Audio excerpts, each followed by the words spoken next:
Hey everyone, and welcome to a new topic. So, in this topic, we are introducing the idea of negative numbers and working with these, starting to work with these negative numbers, which we haven't previously talked about. I talked about computation with positive integers and numbers, but you'll notice I never actually mentioned this idea of negative numbers. Our answers were always positive integers. And before we even start this topic, I want to just give you a nice little intro into why we care about negative numbers and where they may be useful. So, a good way to think of negative numbers is we talked about the number line quite extensively in the previous video series, and we looked at these numbers going from 0, 1, 2, 3, 4, so on and so forth, and we stretched on infinitely into the positive direction. And a couple of takeaways we had from there was that as our numbers got bigger, well, they got bigger towards the right hand side. So when we went in this direction, they got bigger. And when we did these subtractions, when we were adding, for example, we were going in this direction. When we were subtracting, we said that, well, we're going to go in the opposite direction. So when we minused, our numbers got smaller. But you may remember we kind of stopped at this 0. I mentioned that once we get down to here, this side of the number line, that's kind of uncharted territory for the time being. But now, in this video series, we're going to start exploring this section of our number line because our number line stretches in both the positive direction. So our numbers get bigger in the positive direction, but they also get smaller in as we go into the negative. And when we go below 0, everywhere down here is my negative numbers.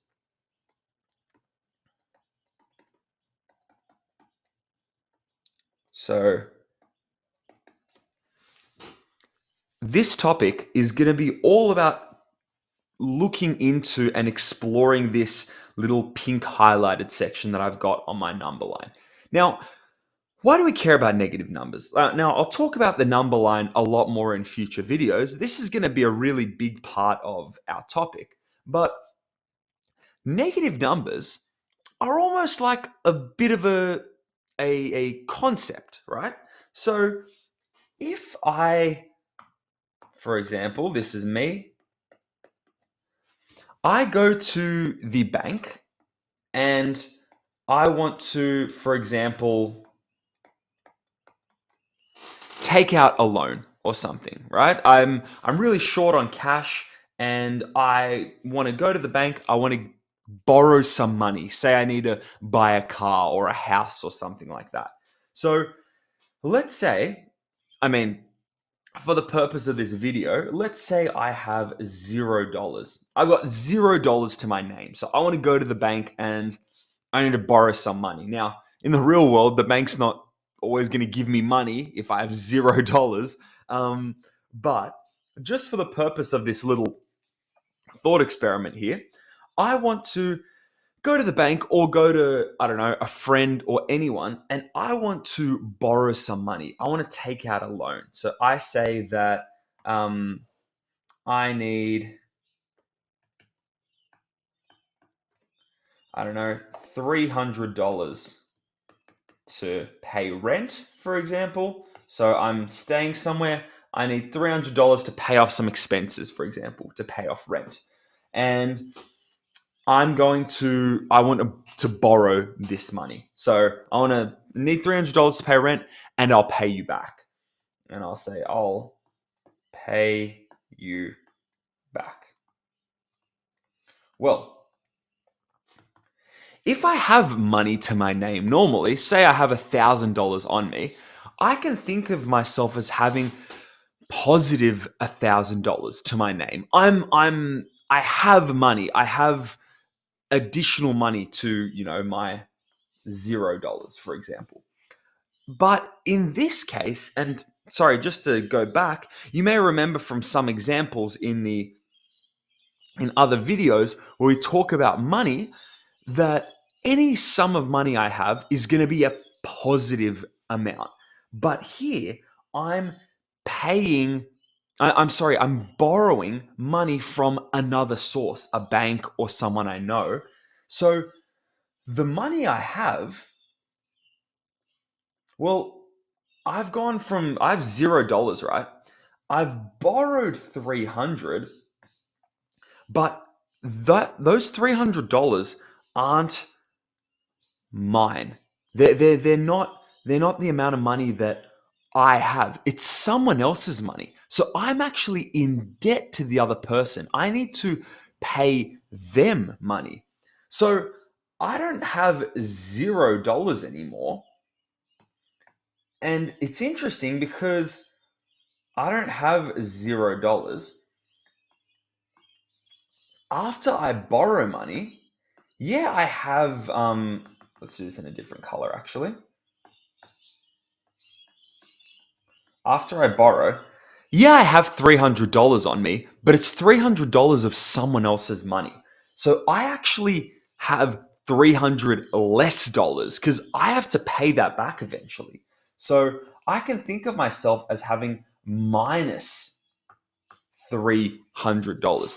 This is where negative numbers have a really big everyday use. If I have to owe money, if I borrow or owe money, I'm going to be in the negative. I'm kind of in the red, right? I not only have $0, I have negative $300 because I have to pay the other person back. I have to make up the money and just to get me back to zero. So negative numbers serve a big purpose when we think of debt and paying someone back. Now, also, negative numbers are quite useful in measurement. So when we think of measurement,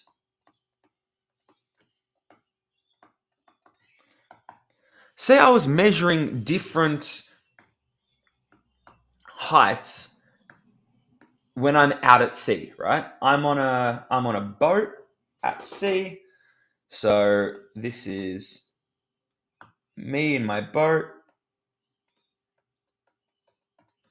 And for example, I'm taking certain measurements, right? So I look up and I see a cliff, right? I see some kind of mountain, some cliff.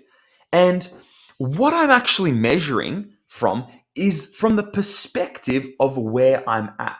So from the perspective of, say, sea level. We can think of this as my starting point. Anything I measure above here, I'm measuring something above me, right? So I don't know, say this cliff is 20 meters high. I'm thinking of it as above sea level, so I'm thinking it's positive 20 meters high. But say I wanted to go, I don't know, scuba diving. I want to get out of my boat. I want to go into this underwater section. Let's say, I don't know, I see a really cool rock down the bottom here.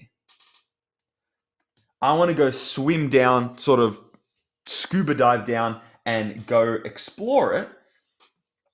I'm actually going underneath the water. I'm going below sea level. So we can think of this sea level, this kind of center bit, as, well, zero. We can think of it as the thing that I'm measuring from. And when I go underneath, well, I'm not, then let's say this was, I don't know, 10 meters below sea level. I'm not going up, I'm going down. So from the perspective of this zero here, I'm going negative 10 meters. I'm going below. So my negatives and positives give me a sense of perspective, whether I'm getting bigger or lower. So from sea level, from my 0 meters, I'm kind of at my starting point here.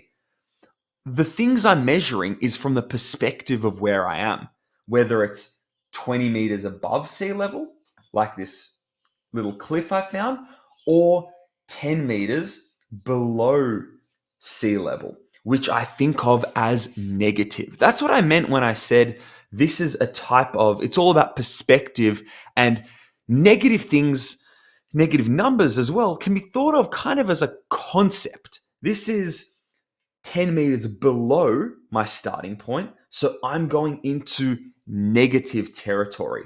Here I'm in debt. I have to pay back money. So I can think of myself as having a negative amount of money because I still have my $0, but I also have $300 of someone else's money.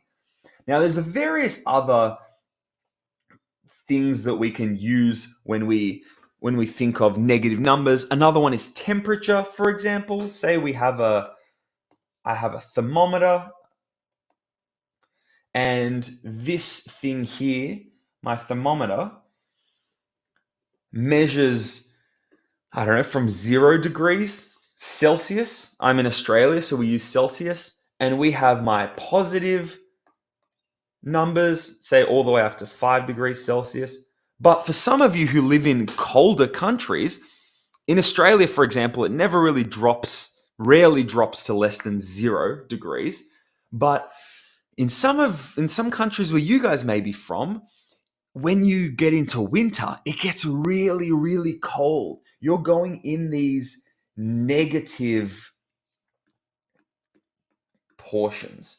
We're looking at something colder than 0 degrees. It's the same thing here. My positives were above my 0 meters, just like here. My positives go above my 0 degrees Celsius, my warmer temperatures, and my colder temperatures, we think of this as beneath zero. We call these sub-zero temperatures, below zero.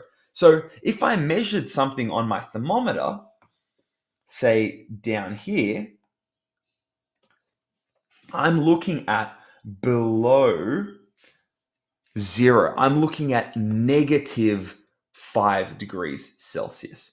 So this is just a little introduction just to give you some idea of places where negative numbers may arise and kind of why they're important. And from the next video onwards, we're going to start looking at working with these negative numbers, doing our same operations that we talked about in our computation with positive integers series. And we're going to apply this now to looking all the way along my number line. So not just in the positive section here to the right of zero, but we're going to be delving into these negative numbers as well. So we're going to cover the entire spectrum, this entire line, horizontal line, showing all of my numbers, going from negative numbers all the way up to positive numbers. But I'll see you in the later videos, and thank you so much for watching.